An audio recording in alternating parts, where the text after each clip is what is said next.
ኦሪት ዘፍጥረት ምዕራፍ 20 አብርሃምም ከዚያ ተነስቶ ወደ አዜብ ምድር ሄደ። በቃዴስና በሱር መካከልም ተቀመጠ። በጌራራም በእንግድነት ተቀመጠ። አብርሃምም ሚስቱን ሳራን እህቴ ናት አለ። የጌራራ ንጉሥ አቤሜሌክም ላከና ሳራን ወሰዳት።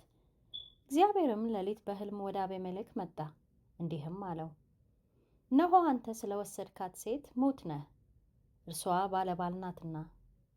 አቤሜሌክ ግን አልቀረባትም ነበር።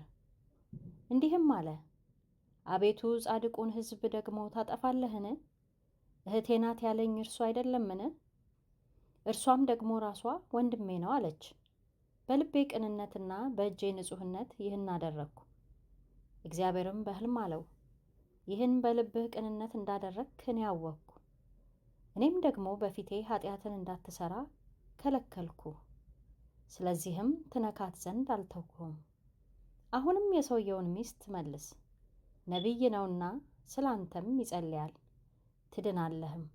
ባትመልሳት ግን አንተ እንድትሞት ለአንተ የሆነውም ሁሉ እንዲሞት በእርግጥ እወቅ። አቤሜሌክም በነጋታው ማለደ፣ ባሪያዎቹንም ሁሉ ጠራ፣ ይህንንም ነገር ሁሉ በጆሮአቸው ተናገረ። ሰዎቹም እጅግ ፈሩ። አቤሜሌክም አብርሃምን ጠርቶ አለው፣ ይህ ያደረክብን ምንድን ነው? ምንስ ክፉ ሠራውብህ?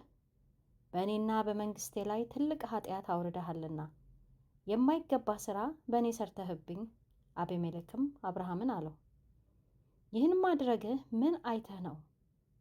አብርሃምም አለ፣ በዚህ ስፍራ እግዚአብሔርን መፍራት በእውነት እንደሌለ ለሚስቴም ሲሉ እንደሚገድሉኝ ስላሰብኩ ነው።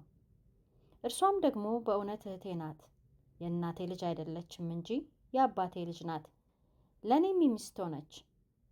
እግዚአብሔርም ከአባቴ ቤት ባወጣኝ ጊዜ አልኳት፣ በገባንበት አገር ሁሉ ለእኔ የምታደርጊው ወሮታ ይህ ነው፣ ወንድሜ ነው ብለሽ ስለ እኔ ተናገሪ። አቤሜሌክም በጎችንና ላሞችን፣ ወንዶችና ሴቶች ባሪያዎችን አመጣ፣ ለአብርሃምም ሰጠው። ሚስቱን ሳራንም መለሰለት። አቤሜሌክም እነሆ ምድሬ በፊት ናት፣ በወደድከው ተቀመጥ አለ። ሳራንም አላት፣ እነሆ ለወንድምሽ 1000 ሚዛን ብር ሰጠሁት። ያም እነሆ ከአንቺ ጋር ባሉት ሁሉ ፊት የዓይኖች መሸፈኛ ይሆንሽ፣ ጽድቅሽ ለሰዎች ሁሉ ተገልጧልና። አብርሃምም ወደ እግዚአብሔር ጸለየ። እግዚአብሔርም አቤሜሌክን ሚስቱንም ባሪያዎቹንም ፈወሳቸው፣ እነርሱም ወለዱ። እግዚአብሔር በአብርሃም ሚስት በሳራ ምክንያት በአቤሜሌክ ቤት ማኅፀኖችን ሁሉ በፍጹም ዘግቶ ነበርና።